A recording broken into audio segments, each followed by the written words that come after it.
बच्चों, third year अपने political science के पेपर फर्स्ट में हम जो विचारकों वाला अध्याय देख रहे थे, राजनीतिक विचारक और विचारधारा वाला, उसमें अपन ने थॉमस एक्विनास के विचारों को शुरू किया था गत कक्षा में। तो एक्विनास के ही राजनीतिक विचारों की आज चर्चा करेंगे। एक्विनास के परिचय के बारे में तो अपन ने देखा ही था कि वो इटली का था और कैसे वो एक कुलीन वर्ग से होते हुए एक पादरी और धर्म और अध्यात्म के क्षेत्र में लिप्त हो गया और धीरे धीरे वो एक प्रमुख धार्मिक मध्य युग का प्रमुख धार्मिक राजनीतिक विचारक बना।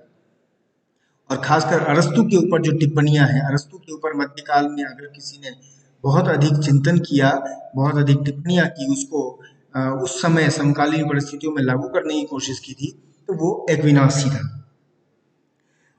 थॉमस एक्विनास के दर्शन का मूल आधार तो समन्वय और समानता है, और इसलिए एक्विनास ने कहा था कि राज्य समाज के लिए उपयोगी और अनिवार्य संस्था है। राज्य एक लोक कल्याणकारी साधन है और राज्य को आवश्यक बुराई नहीं माना जा सकता।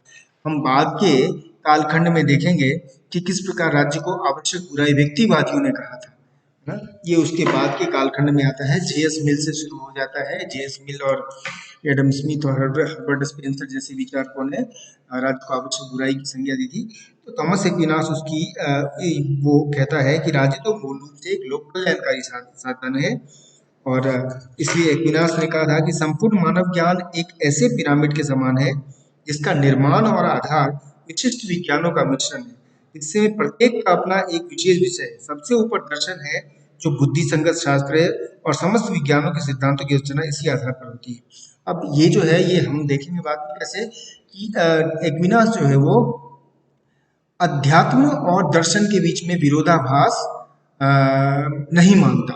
सामान्यतः जो तर्कवादी हैं बाद के, वो कहते हैं कि अध्यात्म, धर्म और दर्शन और राजनीति के बीच में तारतम्य नहीं हो सकता, क्योंकि एक तर्क पर, विवेक पर आधारित है और दूसरा अंधविश्वासों पर आधारित है। तो एक्विनास ऐसा नहीं मानता, इसलिए यूनानी दार्शनिक जहाँ बुद्धि और विवेक को दर्शन का सर्वोत्कृष्ट साधन ज्ञान मानते थे, एक्विनास ने दर्शन और बुद्धि से ऊपर धर्मशास्त्र को माना है, अध्यात्म को माना है, जिसका साधन श्रद्धा और अंतर ज्ञान है, विवेक नहीं।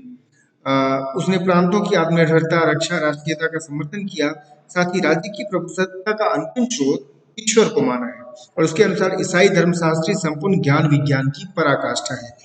पिरामिड है ज्ञान विज्ञान की, उसमें जो धर्मशास्त्र है, जो अध्यात्म है, वो उसका कुल मिलाकर आधार है। और उसके अनेक धार्मिक ग्रंथों के उदाहरण देकर अपनी विचारधारा को पुष्ट करने का प्रयास किया है। सबसे पहले उसके राज्य संबंधी विचार को देखते हैं।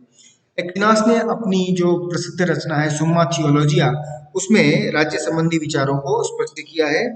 और सबसे पहले वो जो मध्यकाल का 5वीं-6ठी शताब्दी का एक बड़ा विचारक था, ईसाई धार्मिक राजनीतिक विचारक संत ऑगस्टिन, उसके विचारों की व्याख्या करता है और उसको अरस्तु के विचारों से, के तर्क से एक प्रकार से समन्वित करने का प्रयास करता है, ताकि उसको लागू किया जा सके। एक्विनास के अनुसार राज्य की उत्पत्ति मनुष्य की संपत्ति और उसके स्वाभाविक गुणों के कारण हुई है। एक्विनास ने अरस्तु का एक प्रकार से अनुसरण किया, और वो कहता है कि यदि मानव का पतन नहीं होता तो वो मानव समाज नहीं पाए जाते। अरस्तु के हिसाब से ही एक्विनास कहता है कि मनुष्य स्वभाव से ही एक सामाजिक और राजनीतिक प्राणी है, और सामाजिक सत्ता जन कल्याण के लिए आत्मनिर्भर और पूर्ण संगठित राज्य को अनिवार्य बनाती है। इसलिए अनिवार्य बनाती है जन कल्याण के लिए, राज्य अवश्यंभावी हो जाता है।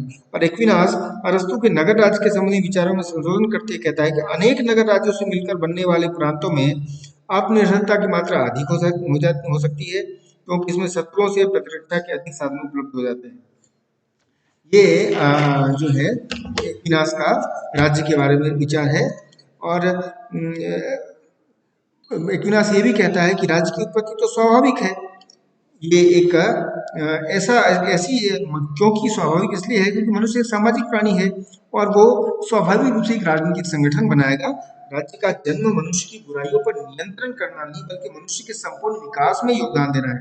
अतः राज्य अनिवार्य भी है, जिसके बिना मनुष्य का सर्वांगीण विकास नहीं हो सकता। संक्षेप में ये कहा जा सकता है कि एक्विनास ने सरकार की आवश्यकता को सामाजिक प्रकृति के अनुरूप पाया और कहा कि शासकों के चरित्र, विवेक और नैतिकता के कारण ही शासितों का कल्याण एवं विकास संभव है। तो उसने शासन, राजनीति और सरकार को कुल मिलाकर नैतिकता, चरित्र और अध्यात्म से जोड़ दिया। और फिर उसके बाद एक्विनास कहता है कि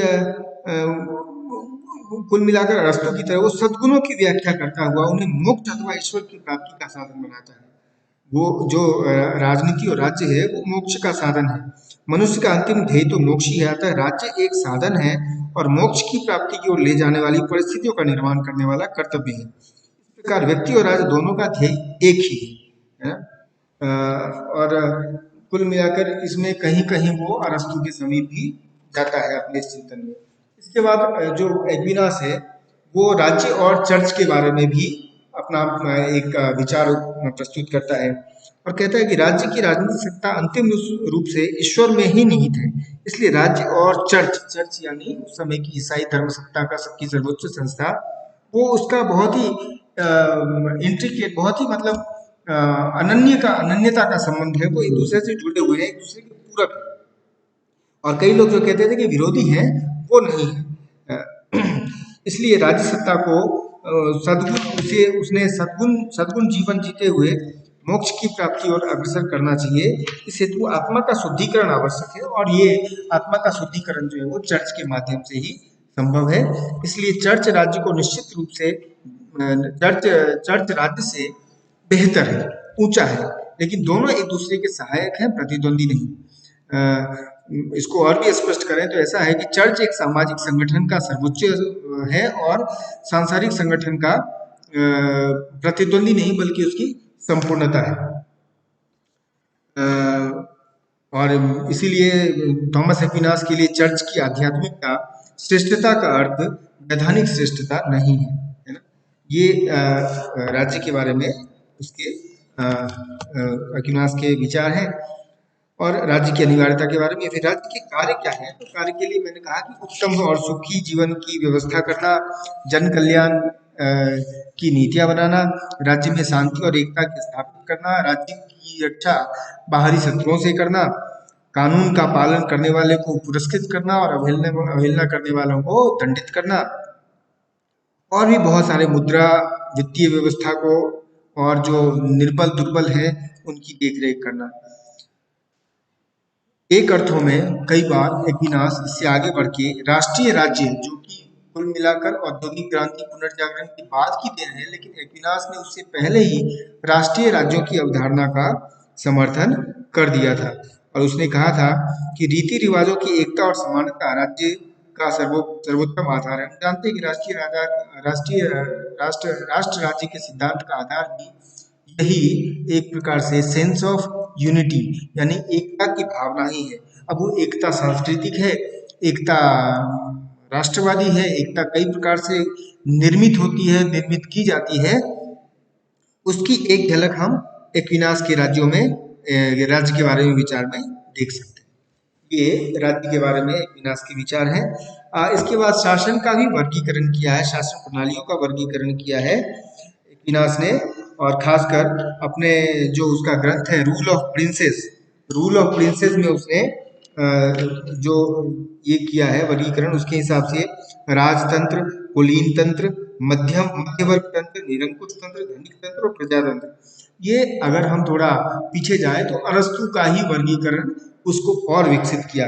एक्विनास की धारणा शासन स्वरूप के मामले में ये कुल मिलाकर अरस्तु से मिलती जुलती है, और इसलिए उसने राजतंत्र, कुलीन तंत्र, मध्यम वर्ग तंत्र, निरंकुश तंत्र, धनिक तंत्र और प्रजातंत्र का ये विश्लेषण किया है। जिस वो कहता है कि थॉमस एक्विनास अरस्तु के विपरीत राजतंत्र को श्रेष्ठ मानता है, क्योंकि जिस प्रकार विश्व पर एक ईश्वर का शरीर पर हृदय का और मधुमक्खियों का पर रानी मधुमक्खी का शासन होता है, वो कहता है ठीक उसी प्रकार मनुष्य और समाज पर एक व्यक्ति का शासन सर्वोचित है, न्यायोचित है। वो उदाहरण देता है मानव शरीर का, मधुमक्खियों का, इत्यादि इत्यादि। जन कल्याण की दृष्टि से भी समाज में आवश्यक है कि एकता और शांति बने रहे, और इसके लिए भी राजतंत्र आवश्यक है। वो कहता है कि प्रजातांत्रिक पद्धति में परस्पर संघर्ष, फूट, कलह, झगड़े होते रहते हैं, और इसलिए एक राजतंत्र सर्वोत्तम व्यवस्था है, न्यायोचित है। हालांकि वो निर्वाचित राजतंत्र की भी कई बार बात करता है, और वो कहता है कि राजतंत्र के अतिरिक्त अन्य सारी व्यवस्थाओं में अराजकता की स्थिति बन जाती है, कानून व्यवस्था की स्थिति उत्पन्न हो जाती है। तो ये इसलिए राजतंत्र को सर्वश्रेष्ठ प्रणाली मानता है थॉमस एक्विनास। लेकिन एक बात और ध्यान देने की बात है कि वह राजतंत्र को निरंकुश राजतंत्र का पक्षधर नहीं है। वह लोगों को क्रांति का अधिकार तो नहीं देता, लेकिन राजतंत्र को वंशानुगत न मानकर निर्वाचित होने की भी बात करता है। और निर्वाचित राजतंत्र की अद्भुत बात सबसे पहले एक्विनास ने ही की। इसके बाद हम उसके विचार शासक के बारे में, कार्य के बारे में, उसके सामाजिक धन संपत्ति के बारे में, और विशेष रूप से उसका एक अलग प्रश्न के रूप में भी आता है कि जो कानूनों का वर्गीकरण है एक्विनास का, वो भी इम्पोर्टेंट है, एक अलग प्रश्न के रूप में आता है, उसको भी देखें।